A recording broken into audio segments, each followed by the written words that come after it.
my generation, we were sort of between the old school and the new school, I would say. Like I was born in the 70s, grew up in the 80s, and then really was doing music in the 90s. And that was sort of, I remember a friend having a Mac computer when we were at university, and he showed me the internet and was just like, dude, like, what is that? And I was just like, his parents were pretty well off and he could obviously afford a computer. And I was just like, wow, he can go online. And we just didn't know what it was, you know, it was just this thing.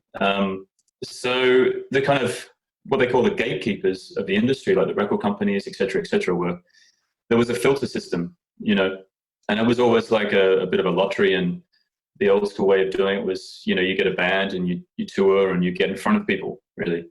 That's how you get known. And it was the radio and the TV that was controlling the media aspect of it. So, and I never forget I used to work in a record store in Sydney, in Crow's Nest, and a publisher used to come in all the time. And have you ever seen the movie High Fidelity? No, never. Okay, so you need to check out High Fidelity because it's a really cool movie. It's John Cusack, Jack Black. Okay. I can't remember the other people. It's like a 90s movie, but it's based in a record store. And this record store was pretty much how our record store was in Sydney.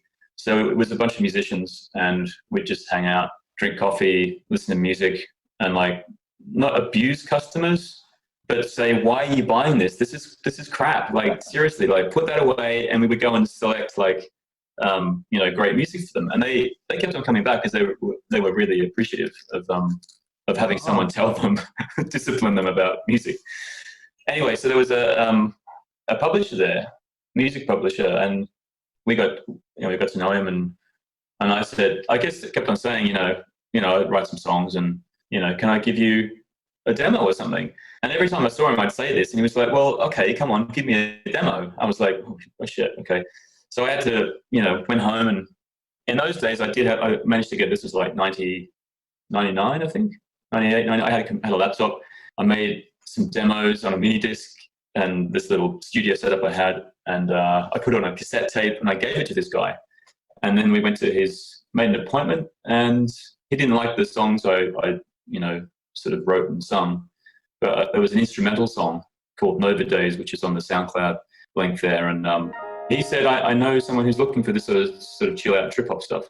So, you know, I was like, wow, okay, that was a bit of a turnaround in the conversation. So he sent it, or I can't remember the story. No, I think I sent a CD, actually. I managed to burn a CD. Don't know how I did that.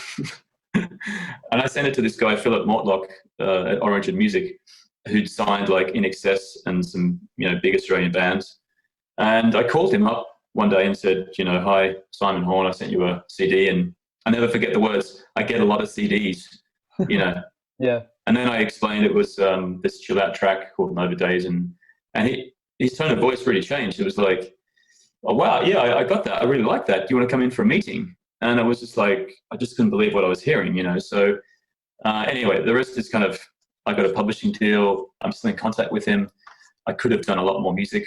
I did do a lot of music, but he still loves that song. It's like 20 years later, he's like, do a remix, do this. So anyway, so the point of this story is really that I was in his office and I saw all the CDs, the piles of CDs in his office that they used to sit there and listen to. And now that really becomes like, I guess it's YouTube, it's Spotify, it's SoundCloud, that the A&R people still do listen to stuff. I think that was a sort of a glimpse into the world of, and another band I had in Australia was called the Gadflies, and they're still going, and I recorded a few tracks on an album at Festival Studios, and Silverchair had just been in the day before, or the week before, there's an Australian band, Silverchair, and I was like 24 or 5, and I was like, yeah, this is it, you know, I've hit the big time. But it was just so great to be in a massive studio and just doing it. And so again, the point is really that there was a sort of a boundary, or like a gatekeepers to get into the industry, which was pretty hard. So, you know, if you had talent or if you met the right people, I would say that my whole career has really been built around contacts and knowing the right people, going to places and really connecting. And so sort of to flip it on its head now, it's like, all of a sudden, I think I heard somebody else say, or a while ago, that even the record companies just have got no idea how to navigate their way through this thing called media or the music industry or the internet, because it's just too big, you know. So how can one person do that? So, I mean, I guess like your generation, you what they call a digital native, aren't you? Almost, I would say. I don't know. Thankfully, I was not born with a tablet in my hand. I'm really grateful for that. Yeah, But, sure. but I grew up with it, definitely. Yeah, I can remember the sound of AOL connecting when I was a kid, you know, like that. Wow, okay, that's interesting. Yeah, screeching sound. I think it's quite interesting that you asked that question, because, you know, we're musicians who are from two different generations, and maybe neither of us know the answer. And maybe it's because the whole thing is always changing so much. I guess to sort of go back to the gatekeepers, and then they don't exist anymore. Like, you can, if you've got a bit of IT skills and marketing skills, you can upload a song to YouTube, and it's the algorithms these days, isn't it, that actually will put you into playlists and do all this stuff.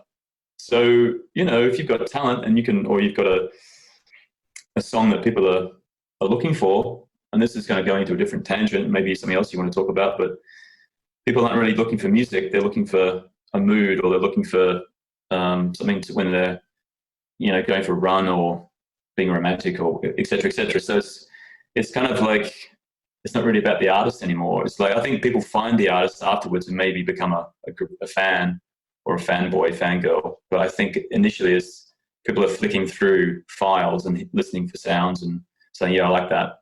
Consumerism, isn't it?